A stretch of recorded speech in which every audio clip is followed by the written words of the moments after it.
Ang gampanin ng panitikan at lipunan kaugnay sa pagtataguyod ng diwa ng Republic Act 1425 o Batas Rizal. Ang panitikan ay salamin ng kasaysayan at kultura ng isang bayan. Sa mga akda ni Dr. Jose Rizal tulad ng Noli Me Tangere at El Filibusterismo, na ipakita ang mga suliraning panlipunan na nagmulat sa kamalayan ng mga Pilipino.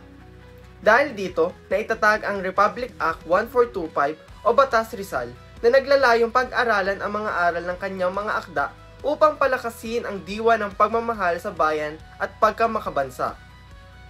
Malaki ang papel ng panitikan sa lipunan sapagkat ito ang nagbubukas ng kamalayan sa mga isyong panlipunan.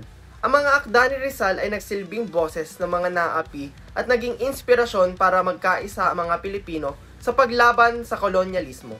Sa pamamagitan ng Batas Rizal, patuloy na nagpapaigting ang mga pag-unawa ng mga kabataan sa kasaysayan at kahalagahan ng pagiging makabayan.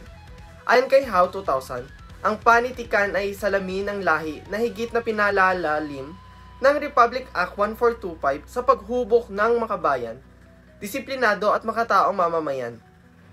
Pinapalakas nito ang kamalayang makabansa at pinapaunlad ang kagandahang asal, budhing sibiko at malasakit sa kapwa.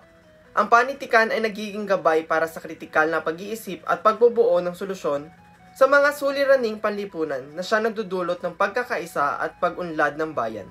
May 3 yugto na ng nasyonalismo sa Pilipinas na nag-ambag sa paglago ng makabayang diwa ng mga Pilipino.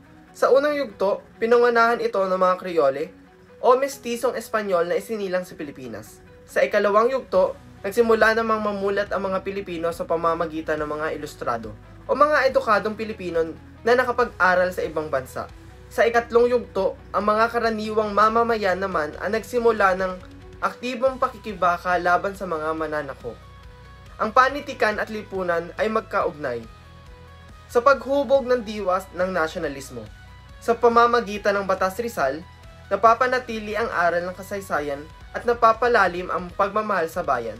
Hindi lamang para kay Rizal umiikot ang nasyonalismo, kundi para sa bawat Pilipino nag-ambag sa pagkakaisa ng bayan sa iba't ibang panahon. Ang 3 yugto ng nasyonalismo ay nagpapakita na anuman ang antas ng lipunan, bawat isa ay may mahalagang papel sa pagsulong ng kalayaan at pambansang kaunlaran.